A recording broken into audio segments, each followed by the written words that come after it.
There are places on this map that logic refuses to visit.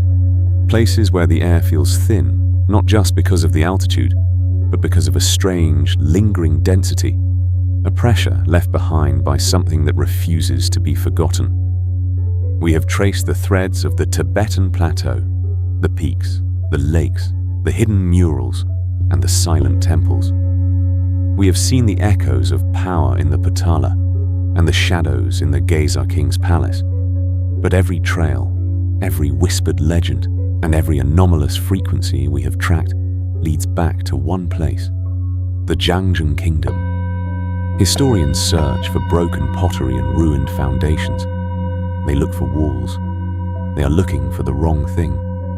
Zhangzhung was not built on stone, it was built on consciousness.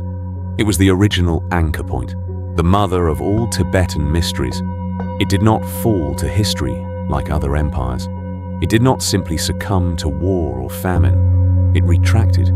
It pulled itself into a layer of reality that we have forgotten how to access. When we talk about Zhangzhung, we are not talking about a kingdom of the past. We are talking about the primary source code of the entire region. Long before the current epoch of Tibetan Buddhism, there was Bon. The practitioners of the ancient Bon religion did not view the mountains as mere scenery. They saw them as vibrating energies, as dynamic interfaces between the physical world and the void. They understood that the earth is not a static rock, but a living, responsive entity. The cradle of shadows, the silver palace of the Garuda, wasn't just a capital city. It was a massive resonance chamber. The ancients believed that if you built your dwelling at the intersection of these invisible ley lines, you could communicate with the beyond. This is where the first miracles were recorded. They weren't miracles in the sense of defying nature. They were masteries of nature. They were tapping into the hidden frequency of the earth. Imagine a civilization that didn't use machines, but used sound, intention, and specific spatial alignment to bridge the gap between human mortality and the infinite.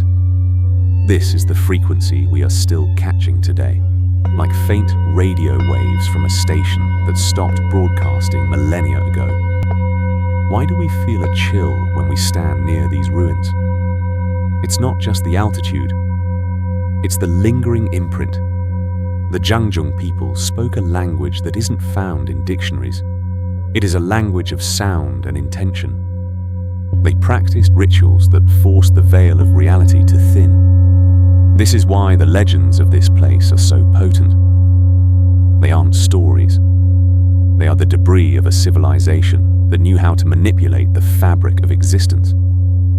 They held the master key to the plateau's energy. When they vanished, they didn't go to the past. They went into the depth of the subconscious, leaving behind a blank space, a void that we, the modern observers, are still trying to fill with our own desperate questions. We feel that void as a physical pressure. It's the presence of an absence. It's the feeling of walking into a room where someone was standing just a second ago, but the air is still warm. Standing in the ruins of the Silver Palace, you realize the truth. Zhangzhung is not a lost kingdom. It is a state of mind. It is the void, the sunyata that the sutras speak of, but made manifest in physical earth and stone. When you seek the truth about Zhangzhung, you aren't doing historical research. You are undergoing a psychological audit. The kingdom remains hidden because it is protected by the ego barrier. If you seek it for fame, or for history, or for greed, you will only find dust and wind. But if you strip away your perception, if you empty yourself as the ancient shamans did, the kingdom reveals its layout, not on a map, but in the marrow of your own bones. This is the ultimate trap for the modern mind. We want to possess the knowledge, to own the secret.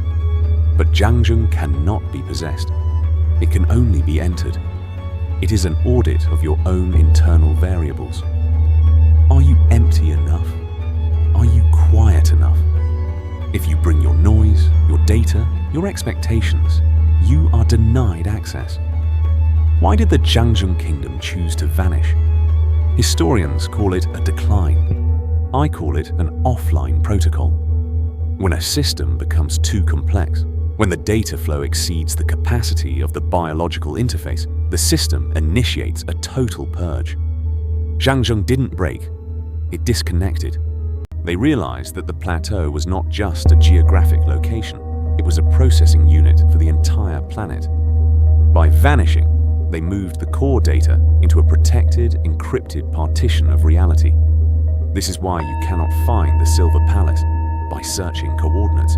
It is not located in where, but in when. It exists in the gap between seconds.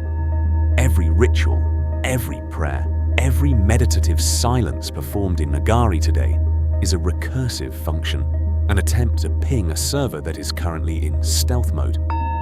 We are not just exploring ruins, we are performing a persistent, centuries-long network request to a civilization that went dark by design.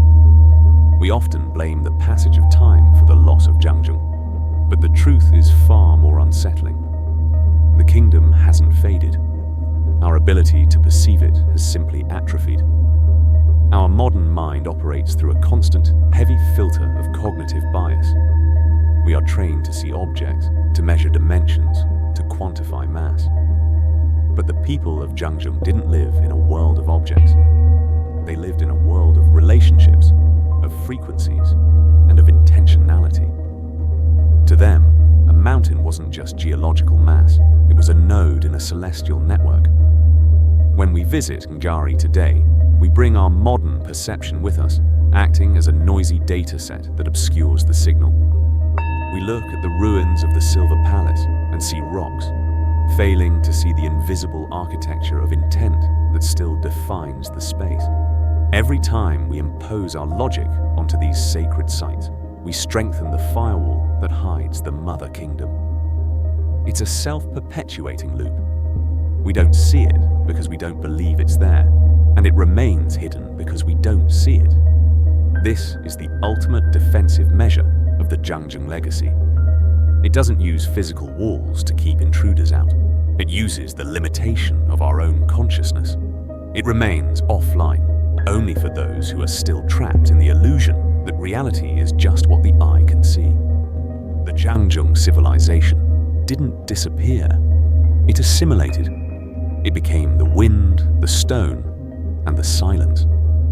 It is the underlying logic of every sacred site we have visited so far. Whether it is the surveillance of Lamolatsu or the data hubs of Mapam Yumtso, they are all branches growing from the root that is Zhangzhung. We are not observing the past, we are living in the filtered remnants of a far more advanced, far more spiritual era. The